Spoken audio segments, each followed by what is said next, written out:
စပြီးလေ့လာရမယ်အပိုင်းတွေကတော့จิสุยกุယောဆဲဟန်ဆိုတဲ့တကယ်လက်တွေ့စွမ်းဆောင်ရည်တွေကိုမြင့်တင်ပေးမယ်အပိုင်းကိုစပြီးတော့လေ့လာရမှာပေါ့နော်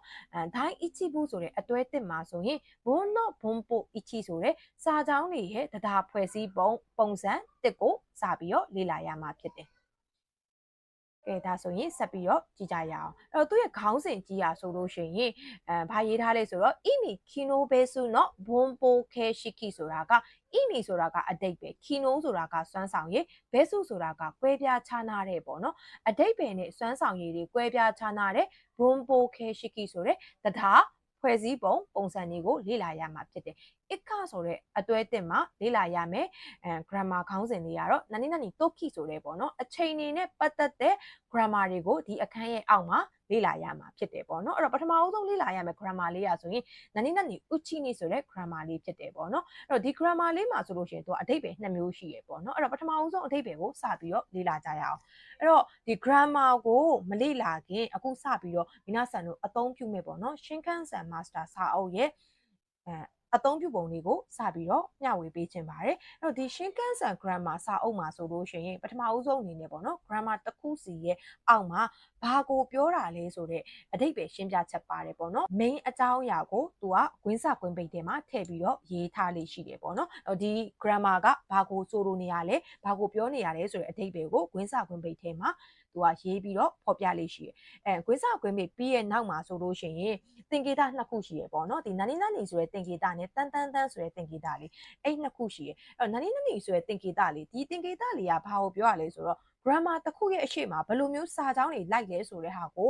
ဖော်ပြတဲ့သင်္ကေတလေးဖြစ်တယ်ဥပမာဒီဥချီနီဆိုလို့ရှိရင်ဥချီနီရဲ့အရှိမှာဘယ်လိုမျိုးအကြောင်းအရာတွေလိုက်လဲဘယ်လိုစာကြောင်းတွေလိုက်လဲဆိုတဲ့ဟာကိုဖော်ပြပြောဆိုတဲ့အခါမှာဒီနာနီဆိုတဲ့သင်္ကေတလေးနဲ့သူကဖော်ပြလေးရှိရပေါ့နော်နောက်ပြီးနောက်မှာတန်းဆိုတဲ့အစလေး30သင်္ကေတပေါ့နော်ဒီအစလေး30သင်္ကေတကကြတော့ဒီဥချီနီဆိုတဲ့ grammar တစ်ခုကိုသင်လိုက်တော့အဲ့ grammar တစ်ခုရဲ့အနောက်မှာဘယ်လိုမျိုးအကြောင်းအရာတွေလိုက်တယ်ဘယ်လိုမျိုးစာကြောင်းတွေလိုက်တယ်ဆိုတဲ့ဟာကိုဖော်ပြပြောဆိုတဲ့သင်္ကေတလေးဖြစ်တယ်ပေါ့နော်အဲ့တော့ကိုကဒီ grammar တစ်ခုကိုစပြီးလေ့လာတဲ့အခါမှာအဓိကသူ့ရဲ့ main အဓိပ္ပာယ်ကဘာကိုပြောချင်တာလဲဆိုတာကိုစပြီးတော့လေ့လာရမယ်ပြီးရဲ့နောက်မှာတော့သူ့ရဲ့အရှိမဘယ်လိုမျိုးအခြေအနေတွေလိုက်လဲအနောက်မှာဘယ်လိုမျိုးအခြေအနေတွေလိုက်လဲဆိုတဲ့ဟာကိုဒီသင်္ကေတ2ခုကိုကြည့်ခြင်းအပြင်ခွဲခြားလို့ရတယ်ပေါ့နော်ကဲဒါဆိုရင်ပထမဦးဆုံးဥချီညရဲ့အီမီအီချီကိုစပြီးတော့သွားရအောင်ပေါ့နော်အီမီအီချီကိုလို့ပဲပြောအီမီဒီမှာရေးထား A လို့ပဲပြောအတူတူပဲပေါ့နော်အဲ့တော့သူအဓိပ္ပာယ်2ခုရှိရပထမဦးဆုံးအဓိပ္ပာယ်ကိုစပြီးတော့ဖတ်ကြည့်အောင်အဓိက main အဓိပ္ပာယ်ကတော့ခွင်းစာခွင်းပိတ်ထဲမှာထည့်ထားတာပေါ့နော်ဆိုရင်ဒီခွင်းစာခွင်းပိတ်ထဲမှာဘာတွေရေးထားလဲဆိုတာကိုစပြီးတော့ဖတ်ကြည့်အောင်နာနီနော်ဂျော်ဒိုင်ကခါဝါရုမိုင်နိတန်စုရူတဲ့အဲ့တော့နာနီနော်ဂျော်ဒိုင်ကနာနီလို့ဆိုတဲ့အခြေအနေတွေကခါဝါရုမိုင်နိမပြောင်းလဲခင်မှာတန်စုရူတစ်ခုခုကိုလုတ်တယ်ဆိုတဲ့အဓိပ္ပာယ်ပေါ့နော်အဲ့တော့ဒီဥချီနိဒီအခြေအနေတစ်ခုမပြောင်းလဲခင်မှာတစ်ခုခုကိုလှုပ်ဆောင်မဲဆိုပြီးတော့ပြောတဲ့အခါမျိုးမှာတုံးတယ်အဓိကအပြင်သူ့ရှိမှာပေါ့နော်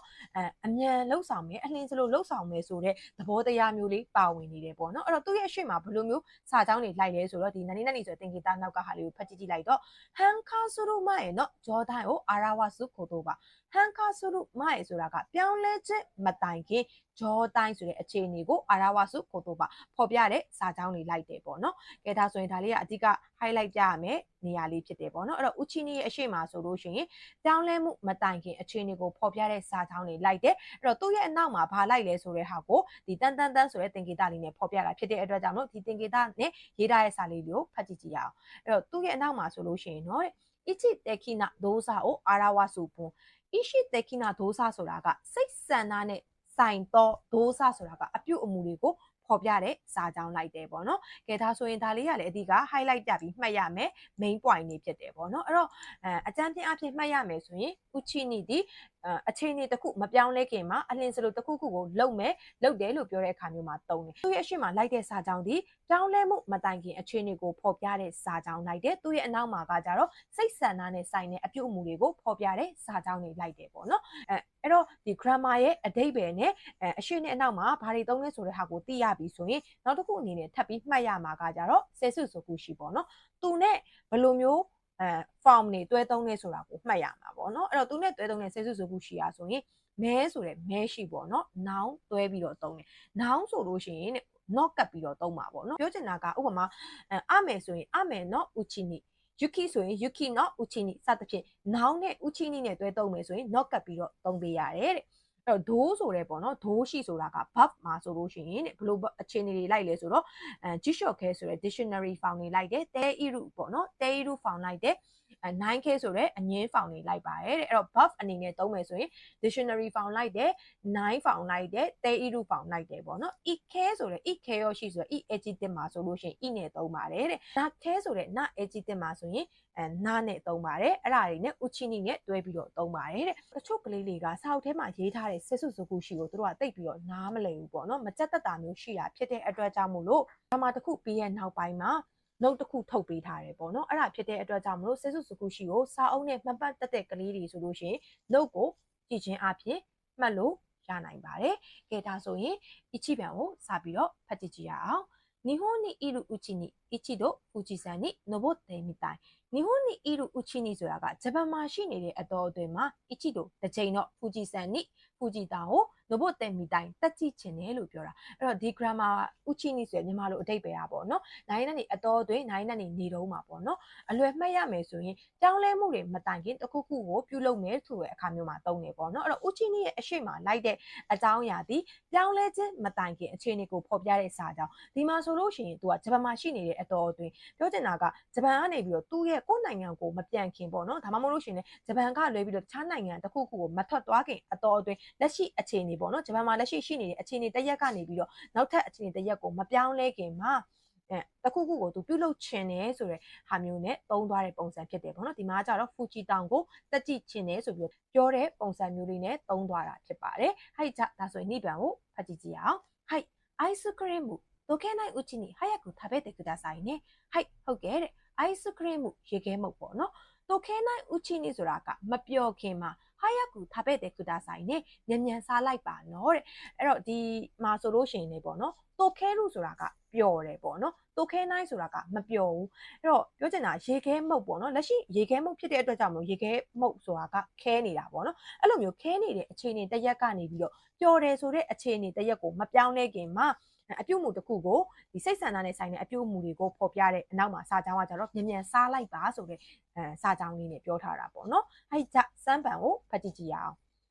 明るいうちに庭の掃除をしてしまおう明るいうちにဆိုတာကလင်းနေတဲ့အတော်အတွင်းမှာအလင်းရောင်ရှိနေတဲ့အတော်အတွင်းမှာပေါ့နော်庭の掃除をしてしまおうခြံဝင်းရဲ့တန်ရှင်းရေးကိုလှုပ်ထားကြရအောင်ကြာဆိုဆိုတဲ့အဓိပ္ပာယ်ပေါ့နော်ဒီ grammar လေးကလည်းအတူတူပဲလက်ရှိအခြေအနေကတော့အလင်းရောင်ရှိနေရပေါ့နော်လင်းနေတဲ့အတော်အတွင်းအဲ့လိုလင်းနေအခြေအနေကနေပြီးတော့မှောင်နေတဲ့အခြေအနေတစ်ရက်ကိုမပြောင်းလဲခင်မှာလက်ရှိအခြေအနေတစ်ရက်ကနေနောက်ထပ်အခြေအနေတစ်ရက်ကိုမပြောင်းလဲခင်မှာဒီနောက်ထပ်အနောက်မှာကျတော့စိတ်ဆန္ဒနဲ့ဆိုင်တဲ့အပြုတ်မှုတွေလိုက်တယ်ပေါ့နော်ဒီမှာဆိုရင်သူကမြန်မြန်တန်ရှင်းရေးကိုလောက်ကြဆိုပြီးတော့ပြောတဲ့အခါမျိုးမှာသုံးတဲ့ grammar လေးဖြစ်တယ်ပေါ့နော်အဲ့တော့ဒီဥချင်းလေးကိုခြုံငုံပြီးတော့မှတ်ရမယ်ဆိုရင်သူနဲ့တွဲသုံးတဲ့ form တွေရာဆိုရင်verb ဆိုရင် dictionary found 9 found deiru found နဲ့သုံးတယ်ပြောချင်တာကဒီဥချိနေမှာဆိုရင်အသိ found တွေမလိုက်ဘူးပေါ့နော်အသိတို့အသိအငင်းတို့မလိုက်ဘူးအဲ့ဒါဖြစ်တဲ့အတွက်ကြောင့်မလို့ကိုကစာမေးပွဲခန်းထဲမှာဥချိနေကိုတွေ့တယ်အောက်မှာအသိတွေအသိအငင်းတွေပေးထားဆိုရင်အဲ့ဒါတွေကိုကိုကစဉ်းစားစရာမလိုဘဲတခါရေးကြော်လိုက်လို့ရတယ်ပေါ့နော်ikeyoshi ဆိုတဲ့ i adjective မှာဆိုလို့ရှိရင်လည်းသူက dictionary found နဲ့9 found နဲ့လိုက်တာပေါ့နော်ဥမာ oishi ဆိုရင် oishi လိုက်တယ် oishi kunai ပေါ့နော်အဲ့လိုမျိုး dictionary found နဲ့အငင်း found နဲ့လိုက်တယ် na ke ဆိုရင် na adjective မှာဆိုလို့ရှိရင်သူက gan sign ke ဆိုရင် present found မှာဆိုလို့ရှိရင် na နဲ့သုံးတာပေါ့နော်ပုံမှန်ဆိုလို့ရှိရင်fusuke ဆိုတဲ့ plain form ပြောင်းလိုက်တယ်ဆိုရင် na adjective နဲ့ noun ဆိုလို့ရှိရင်ဒါအဖြစ်တောင်းသွားတာလေဥပမာ banry na ဆိုရင် banry ဒါဖြစ်သွားတာဒါပေမဲ့ဒီ uchini နဲ့တွဲသုံးမယ်ဆိုရင် na adjective ရဲ့ gan sign ခဲဆိုရင် present form အနေနဲ့သုံးမယ်ဆိုလို့ရှိရင် na adjective ကို na အနေနဲ့ပဲသုံးပါဥပမာဆိုရင် banry na uchini hima na uchini စသဖြင့်ပေါ့နော် uchini နဲ့ na နဲ့ကပ်ပြီးတော့သုံးပါ noun နဲ့သုံးမယ်ဆိုရင် not ကပ်ပြီးတော့သုံးပါပေါ့နော်ခုနရှင်းပြခဲ့တဲ့လိုမျိုးပဲ ame no uchini yuki no uchini စသဖြင့် uchini ဒီplain form အနေနဲ့တွဲသုံးတယ် plain form ဆိုတာ verb တွေပါတယ် i adjective တွေ na adjective တွေ noun တွေပါအဲ့ဒီမှာမှသူကအတိတ်နဲ့အတိတ်အငင်း form နဲ့တွဲမသုံးဘူးဆိုတာသိထားရမယ်ပေါ့နော်မြန်မာလိုဆိုရင်သူရဲ့အဓိပ္ပာယ်ကအတော်အသွင်းနေတုံးမှာပေါ့နော်အလွယ်မှတ်ရမယ်ဆိုရင်ပြောင်းလဲမှုတွေမတိုင်ခင်တစ်ခုခုကိုပြုလုပ်မယ်ဆိုတဲ့အခါမျိုးမှာသုံးတဲ့ grammar လေးဖြစ်ပါတယ်マイ未来へいちごでスタート